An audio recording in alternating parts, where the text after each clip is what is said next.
Okay. How long do you have to join us? About 5 minutes. Okay, let's do it. No, Okay.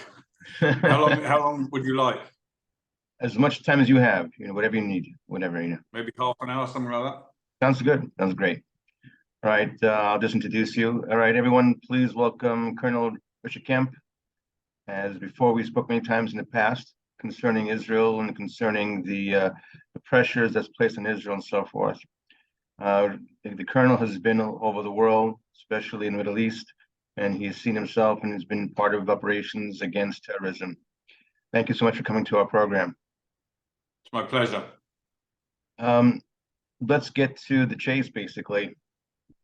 First of all, from your point of view, you don't have to answer it to you. Do you think that what happened on October 7th happened by itself? How is it possible? How did it occur? Because many people are asking that question from a military point of view, knowing that Israel is so secure. How was it able to be breached like that? Well, the first thing I'd say is that it certainly did not happen by itself. This was not a Hamas operation. This was an operation orchestrated, planned, trained, armed, equipped, funded in Iran. I think there's plenty of reports which suggest that some of the training occurred inside Iran itself, but Iran gave the green light. Now, none of that is hard evidence.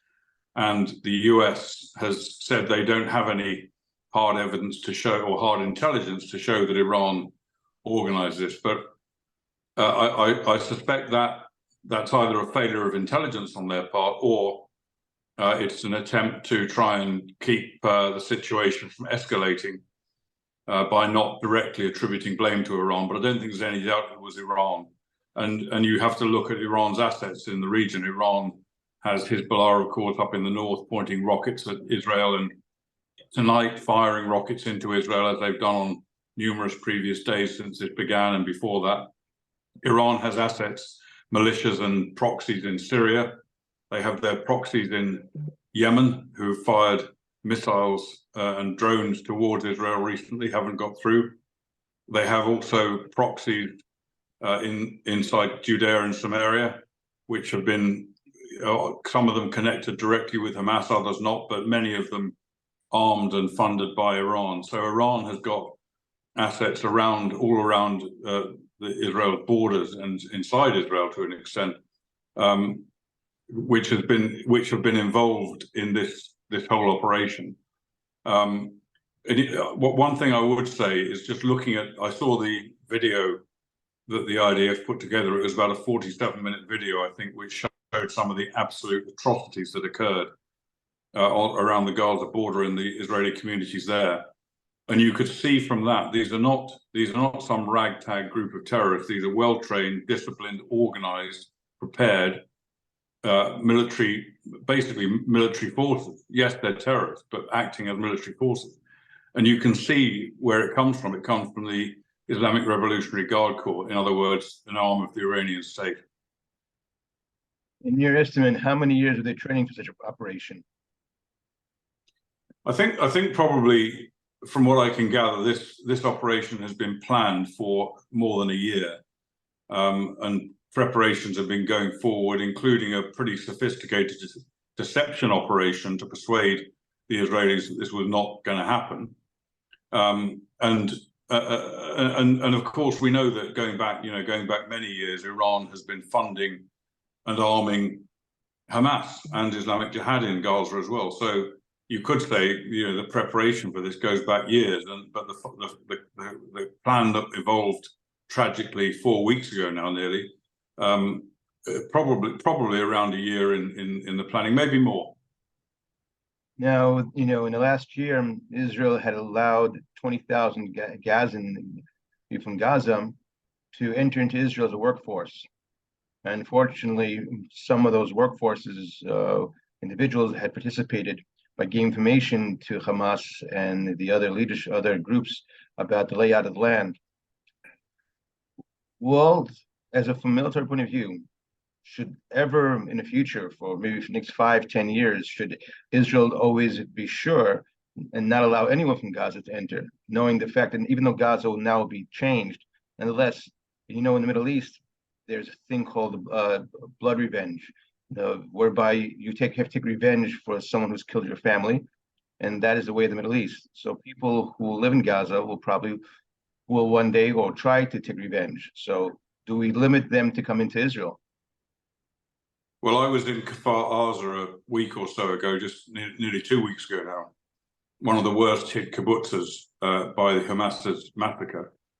And while I was there, I was briefed that once the Hamas terrorists arrived in the kibbutz, they were followed up quite quickly by ordinary Gazan civilians coming in, looting, taking everything they wanted from the dead, and escaped and hidden residents of Kfar Aza, and took it back home. And I think that indicates what you've just said, really, which is that we're not just talking about a threat from Hamas here. We're talking about a threat from a large element of the population of Gaza. And as you rightly said, many of those people who worked in Gaza, as I understand it, provided intelligence and information to Hamas about specific targets and locations when they went in to those kibbutzes. So the answer to your question, I think, is that certainly, I mean, it's not for me to say what Israel should and shouldn't do, but if I was calling the shots, I certainly would not allow any more residents of Gaza to enter Israel in any circumstances, whether it's to work or to do anything else. I think that would be a severe mistake. So I think now, from now on, whatever's left of Gaza has to be very much walled off to the point of not allowing anyone out of Gaza into Israel. Now, we all know very well, but unfortunately, you and I know this, and people in this northern region know this, that Israel had left the area in 2005, and Gaza has not been occupied, quote unquote, occupied by Israel since then. So the occupation libel is false. And even before between 1948 to 1967, it was occupied by Egypt. And Egypt never set up a state in Gaza. Now, the same token, from that point, 1967 until 2005, we were always trying to find solutions. And in 2005, under Prime Minister Sharon, we left the area unilaterally. Even though many were against it, people were afraid that something would happen. Unfortunately, something did. A year later, Hamas was voted into power. So that being the case, since it's been occupied by Hamas, and we see that we just mentioned before that the Gazans had helped the Hamas agents and so forth, do we say that the civilians in Gaza are civilians, or are they also, so to speak, sort of like soldiers of Hamas or soldiers of Islamic Jihad? Are they innocent per se, or they're not innocent per se, or is it we're in the middle? Well, of course, you mentioned the occupation, and I just want to comment briefly on that. A lot of people these days, and for a long time, have been saying that Israel is an occupier of Gaza. As you pointed out, since 2005, Israel left Gaza completely. And the argument of those people who say Israel is occupying Gaza is that Israel put up a wall, put up a fence, controlled exit and access to Gaza, controlled its sea operations, etc. Now, that wasn't an occupation. What that was the kind of security that any country would provide for their own people if they were under threat from an adjacent territory. And that's effectively what it was. You could look at it as being almost a separate state, a two-state solution, if you like, Gaza and Israel. It wasn't formally the case, but the reality is that was the case. And any country would do that. And so from the minute Hamas took over, it became a threat to Israel, and Israel had to protect its citizens against it. So you're right, it certainly was not an occupation. As far as the status of the civilians are concerned in Gaza, the international law, the laws of war are very clear on this. If somebody is a member of a terrorist organization, a military organization, then they are the enemy and they are legitimate targets, whether or not they're carrying weapons, if they're actually an active member of that organization. They are the enemy that can be killed in war and should be killed in war. The civilian population is different. If civilians actively assist Hamas terrorists, whether it's by moving ammunition, whether it's by any other active support, getting weapons for them, things like that, then they cease to become protected civilians and they can be targeted. but the majority of the population, unless actively involved in supporting the combatants, have to be treated as innocent civilians. Whatever their view is, whether they support Hamas or don't support Hamas, they have to be treated as innocent civilians. And that's exactly what Israel does. Israel is very, very careful about discriminating and differentiating between combatants and non-combatants. And you know, we know the agenda suggests otherwise. The narrative, the anti-Israel narrative, suggests that Israel just kills people indiscriminately inside Gaza. Well, of course, that is not the case and has never been the case. But the reality is, the tragic reality is, that when you have a terrorist organization like Hamas and Islamic Jihad, which uses its population as human shield, when it operates from, fights from behind the civilian population, then no matter what measures you take, no matter what steps you take, you're going to kill innocent civilians. It's unfortunate, but it's war. It happens in every war, unfortunately, but it does happen, and it happens in this war, and it will happen more in this war. And I think one thing I would say is that you know, we've seen time and again, we've seen how Hamas tries to operate, and when they launch this attack, as when they've launched rockets and they've carried out other forms of attack against Israel, the aim is not to destroy Israel. That's obviously their ultimate objective. They want to annihilate the Jewish state, clearly laid down in their charter.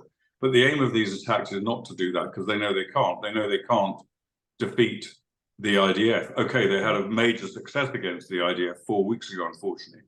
But they knew even that, which went beyond, I think, their wildest expectations of success, they cannot defeat the IDF. So the attacks are aimed at drawing the IDF into Gaza, getting the IDF to carry out defensive actions following these attacks, with the single objective of forcing the IDF to kill their civilian population. That's what they want. They're the only army in history that's ever operated a strategy which has been designed around their enemy killing their own civilians.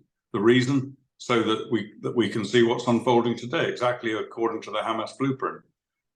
The world vilifies Israel for doing what it has to do, for defending its citizens, and unfortunately killing innocent civilians in the process, despite the measures taken to prevent that. That's exactly what they want, and that's what they're getting. And unfortunately, organizations like the United Nations, the International Criminal Court, many world international organizations, governments, and the media buy into that hook, line, and sinker, and become part of a cycle of violence in which Hamas carried out an attack, Israel defends itself, and the media and these other bodies I mentioned pile on, condemning Israel and encouraging Hamas to do it again and again and again, which is what we've seen. You're saying a very interesting point. If the media did not focus on this war or on the previous wars and not give fodder and food, so to speak, to Hamas, and Hamas would see that the world doesn't pay attention to them, and therefore they wouldn't use that strategy. But just the opposite, because the media buys this, so Hamas is doing more activity by putting their weapons in the centers where the civilians are, to, so to speak, lure the Israelis in, and then use that as PR weaponry. That being the case, then, should have Israel, in the first 2 weeks, even though with all the butchery that happened and the terrible barbarism that happened, should have Israel not go in, rather use selective targeting, get the terrorists themselves who did it, and not kill and go inside Gaza and be sort of lured into this trap of a PR ambush? Yeah, it's a fair point, but Israel absolutely has no choice. They can't simply let it go on. They cannot deal with Hamas by, let's say, by special forces raids, as some people have heard suggest. This is not the way it can be done. It has to be done by using very, very substantial amounts of force. And we've seen that. We've seen a 3-week air campaign, nearly a 4-week air campaign, or 3 weeks before the ground forces went in, which destroyed as much of the terrorist infrastructure and as many of the leaders as possible. And then the ground forces go in with two primary objectives. One is to take care of the terrorists that have not been destroyed from the air and their infrastructure, and secondly, to attempt to rescue the 240 plus hostages which are being held inside Gaza. So this is not something that can be done without significant Israeli military force. So you're right, in a way that this is playing into Hamas's hands, but Israel has no choice other than to do it. There is no, I've never heard any credible military alternative to doing what Israel has done in the past and what Israel is doing now. So, you know, the reality is that the culpability for this is, I mentioned Iran. Iran is clearly culpable. The media is in part culpable. Those media who want to accuse Israel of war crimes when they're clearly not carrying out war crimes, not just now, but in the past. The United Nations, the universities, all of these people have blood on their hands, and they encourage Hamas to do it again and again and again. And aid coming in from the West. We've seen footage of the tunnels underneath Gaza. I've been into some of these tunnels in the past. These are incredible works of engineering. They cost a huge amount of money. And the rockets, all of this costs money, and it absorbs international aid that goes into Gaza. And what doesn't go into missiles doesn't get spent on hospitals, medical facilities, humanitarian aid. Most of the rest of it goes into the pockets of the Gaza terrorists, who are some of the most wealthy terrorists in the world. And Israel not being a Jewish state, let's say a non-Jewish state, like the rest of the world, and this happened to a non-Jewish state, what do you think would have been the reaction? Let's say happened to England or Spain or France or Greece or any other country. Would the world allow this, or then say, no, you have to be more moral than anybody else? From your experience and your knowledge of military history, what do you think? Well, we can see another example going on now, and that's in Ukraine, where Putin invaded Ukraine last year. The similar scenario, you've got Hamas invading Israel, Putin invading Ukraine. Okay, totally different scales, but nevertheless, the same principle. I don't remember hearing anyone calling on Ukraine to have a ceasefire, saying Ukraine shouldn't defend its country against aggression such as Putin has delivered. I don't remember anyone accusing Ukraine of war crimes. None of this happens. Ukraine is not a Jewish state. Okay, there are some Jews there, but it's not a Jewish state. So you can see immediately the difference. A lot of the anti-Israel propaganda is it's based on decades and decades of an anti-Israel campaign, which is held force in the media, in the United Nations, in universities, elsewhere, essentially saying that Israel is an illegitimate country. You've stolen land from the Palestinians, you have illegal occupations, you have illegal settlements, you're an apartheid state, all of these things which are patently lies. This is all built up, this narrative. So you've got a state now where people around the world can look at the horrors, the indescribable horrors that occurred 4 weeks ago. I watched the IDF video and saw some sites that I would certainly not wish anyone else to see. Terrible atrocities taking place beyond description. Yet people are shocked by what they've seen of it. Yet still, it's because Israel had it coming. You brought it on yourselves because you're an illegitimate state. This is the narrative, and this is what gets people out on the streets in London, in the United States, and other European cities, protesting, supporting Hamas, so-called supporting Palestinians, which they're not really, and condemning Israel, which is the primary objective. Yeah, so it's interesting to see that the ignorance of people in terms of history. You know, they always say that the Jews, you know, A, were they really in the land of Israel? And B, if they weren't in the land of Israel, they were already kicked out 2,000 years ago, and so forth. And the Palestinians have always been there and so forth. But if you notice, the Palestinians always call themselves Arabs. And why is Arabs? Because they come from Arabia. And the Romans 2,000 years ago called us Jews because we come from Judea. So to speak, Rome, who was our ancient enemy, is an eyewitness to us, saying that the Jews come from Judea and the Arabs come from Arabia. And interesting to note that according to all the archaeology and historical data and so forth, the Jews were predominant as the population until the 7th century, 6th century, 7th century, when the Arab conquest came in, and all of a sudden they began to push the Jews out, the Arabs. So basically the occupation of the land has been an Arab occupation of Israel since the 7th century, and people don't know that. The idea of propaganda, the idea of changing history. You know, you tell a lie long enough, it becomes a truth, as Hitler said, and that's been one of the lies. Now, interesting to note, I send you a video. I don't know if you saw it yet, but there's someone in New York. He went around and he asked people, please sign the Hamas charter because you know there are protests. So he says, sure. He said, before you sign the charter, please read the fine print. And as he's reading the fine print, they were astonished to hear that Hamas wants not only to kill Jews, but they want to kill Christians and non-believers and homosexuals, and they want to destroy anything that has to do with freedom. And they said, no, we don't want to sign this whatsoever. So you see how foolish people are. They just hear trigger words. That's part you mentioned before about the decades of hatred built up by one of the greatest, I believe, the greatest anti-Semitic movement called BDS. It's taken Nazism and put it on steroids. So from your point of view, how in terms of a strategy, because we know military strategy has to do both in terms of on the field and also how to win the hearts or minds of the enemy. Like Sun Tzu said, try to win your enemy. What would be a good strategy to use in this combat now? It's going to be another few weeks, another few months. What does Israel have to do? Because now not only is Israel at jeopardy, but Jews around the world are now physically being blamed what's happening in Israel. What's the connection to that? There's no connection, but that's the hatred. What would you suggest? Well, I would say make one observation first, and that is that the BDS movement and the Palestinian Solidarity campaign in England and other places, and all of these different so-called pro-Palestinian movements, these are not generally speaking aimed at Israel. The BDS movement has been going on for decades now and has achieved nothing in terms of economic damage to Israel, which is its stated objective.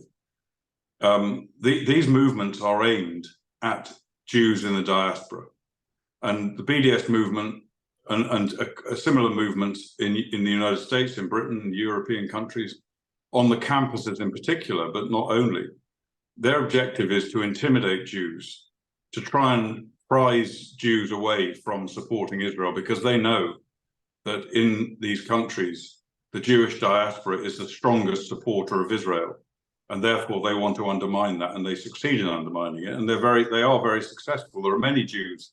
I've met many Jews in university campuses who are anti-Israel, or even some who maybe not anti-Israel, but they don't visibly support Israel. They try and hide their religion. They won't wear the kippah. They won't have a mezuzah on the door. They won't wear the Star of David because they're intimidated by these movements. And that's their whole purpose. And it's been going on for a long time, and it's getting stronger and stronger now with the anti-Israel propaganda surrounding this war. So that's just an observation. The answer to the question is, I don't think anyone is going to win the hearts and minds of those people who are opposed to Israel as this campaign unfolds. Quite the opposite. I think it's going to get worse. And the anti-Israel propaganda in the media, on the streets, and the demonstrations in the universities, the more this war develops, the worse it's going to become. And there is nothing that can be done about that. Obviously, we have to fight back. Those of us with a voice in the media, whether it be individuals, whether it be pro-Israel groups, whether it be the IDF spokesperson's unit, the Israeli government, those with a voice have to fight back against it, have to try and put over the correct perspective, not the correct, the truthful, the accurate perspective on what's happening. It has to be done, but it's not going to dent it. It's going to make very little impact, because those of us who are speaking up on behalf of Israel are small in number. And very often you see, from time to time, I watch an IDF spokesperson speaking on the British media, for example, since this war began. And they're giving facts, they're telling the truth. They are almost automatically discredited by the presenters and by the people they wheel into the studios to tell the opposite story. So the enemy in this case in the media, the enemy part of the media, is hugely overwhelming, but it has to be fought nevertheless.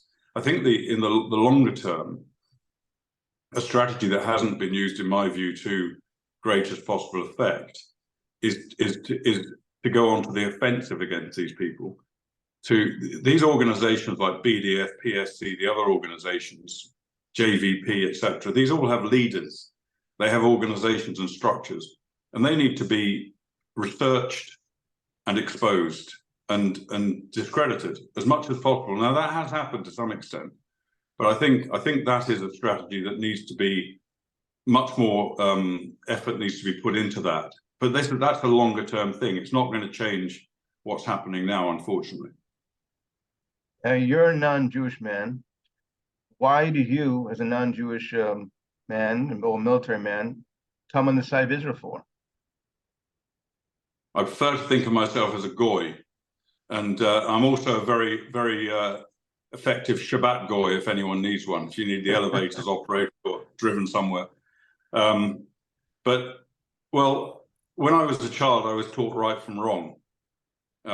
And I know what's right in this situation. I know what's wrong, and I have no option. It's my duty if I'm in a position to do so, to be on the side of right.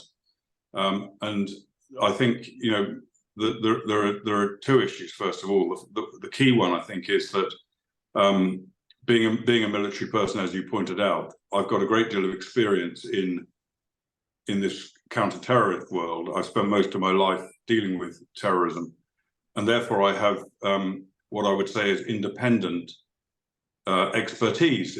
Some people may not call it expertise, but at least independent knowledge of this kind of conflict. And I can therefore bring, as a non-Jew and non-Israeli, I can bring, I hope, some kind of objectivity to the argument, which might be more difficult for Israelis to deliver, or even Jews, because there will always be, it's always going to be more, it's going to be easier to discredit people who have a very clear allegiance to Israel.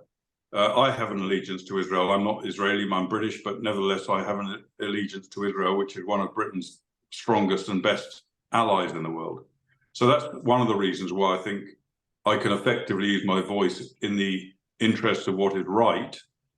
And secondly, this is not a fight just for Israel. Obviously, the IDF, I've spoken to many IDF soldiers and commanders on the Gaza border and on the Lebanon border in the last few weeks since I've been here.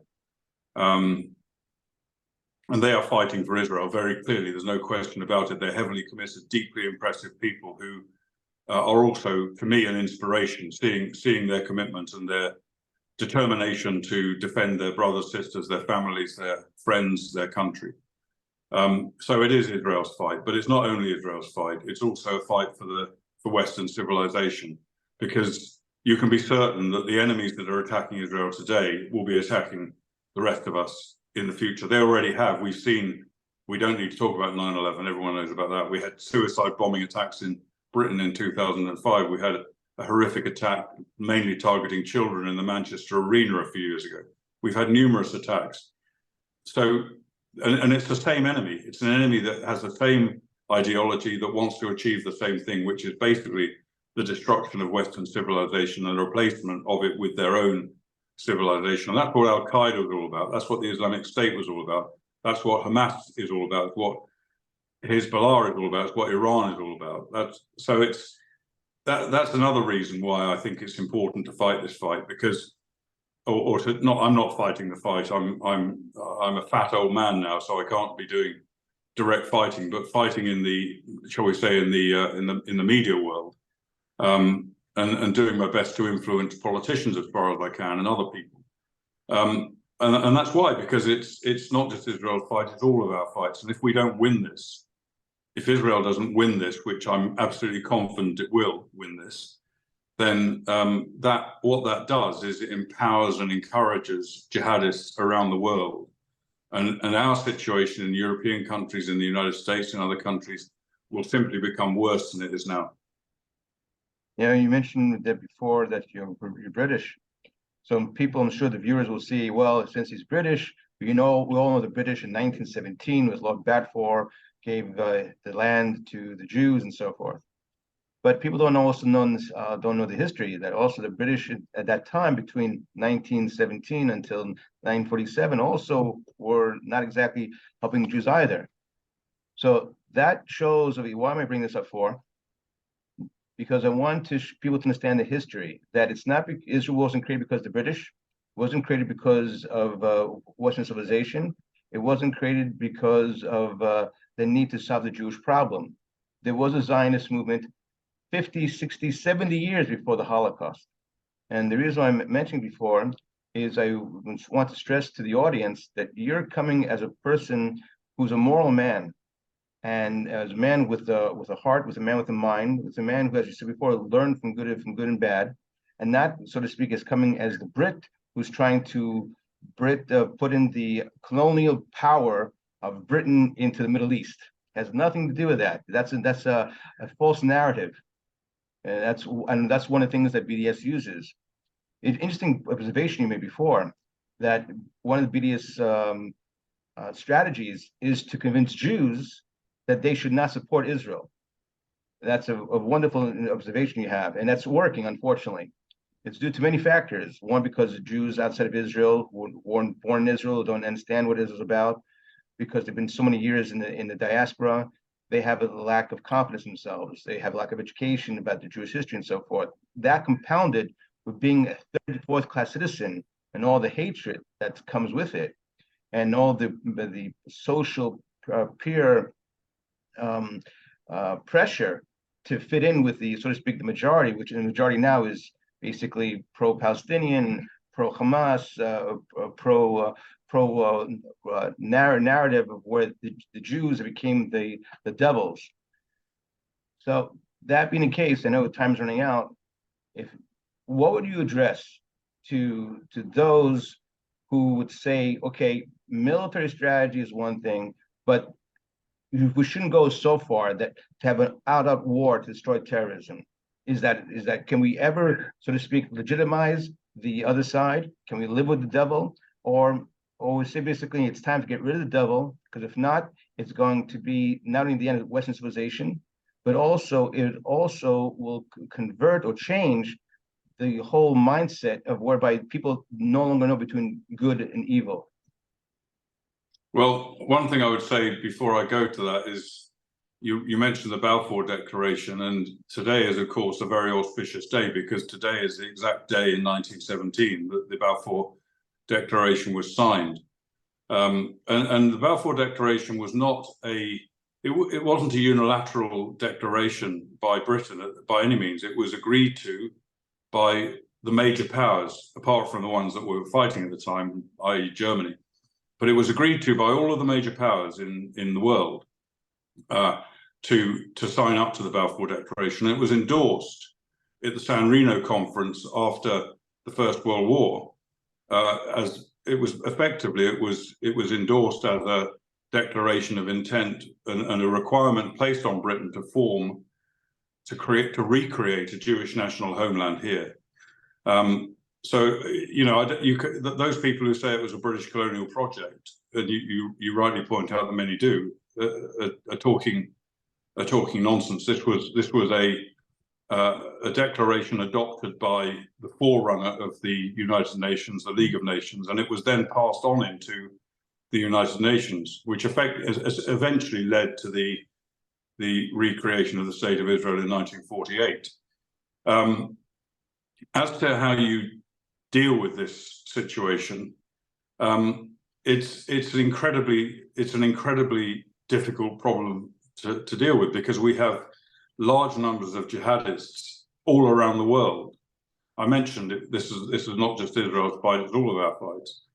And it has to be contested. But unfortunately, too many democratic governments in the world don't have the strength to stand up and fight against it. And in many cases, they maybe don't realize the danger it presents. And if they do realize the danger it presents, then the political leaders too often are looking 5 years ahead, and they don't want to take the kind of drastic steps that might be needed if it's going to lose them votes for the next election. So they kick the can down the road, and we've seen the consequence of that today. We're seeing it in London at the moment. And so I think the important thing is these people are not in the majority, they're in a minority still, but they're a very vocal and active minority, and the majority of people have to stand up and oppose it as best they possibly can, and persuade their governments to do so. Now that's easier said. It's easier to say that than to actually do it. But I think my main point is that we look to Israel to, we look to Jews in the diaspora to stand up against this intimidation and the BDS tactics. Non-Jews should be just as ready and willing and eager to stand up against it as well. So if there's a protest, anti-Israel protest, there should be an anti-Israel counter-protest 10 times as big, made up not of Jews alone, because there aren't that many in Britain, for example, but made up of non-Jews who actually believe in their way of life and believe in opposing evil, which is what this whole doctrine is, a doctrine of evil that wants to see our civilization turned upside down. It's easy to sit here and say that. It's much more difficult to encourage people to do it. But I would say that there are quite a number in the world. There are quite a number of non-Jews who stand strongly with Israel, and I would say I've got no scientific measure for this, but I would say that at the moment the majority of non-Jews, for example, in the United Kingdom, are standing with Israel. They support Israel. They've seen what happened to Israel. They want Israel to win.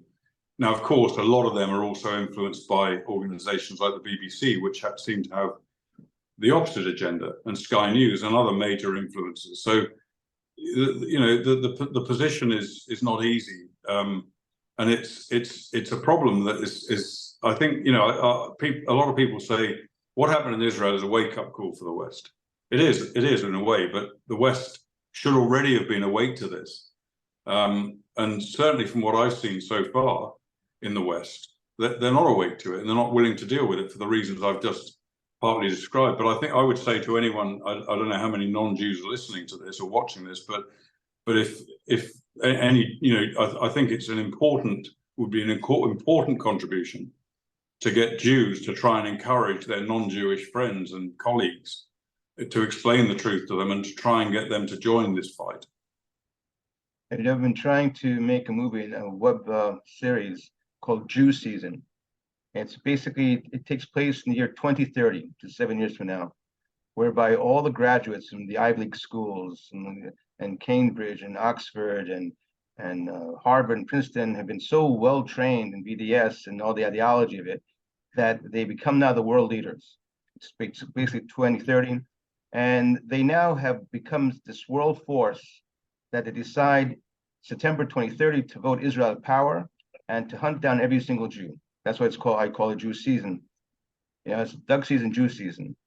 That scenario can really happen if people don't stand up.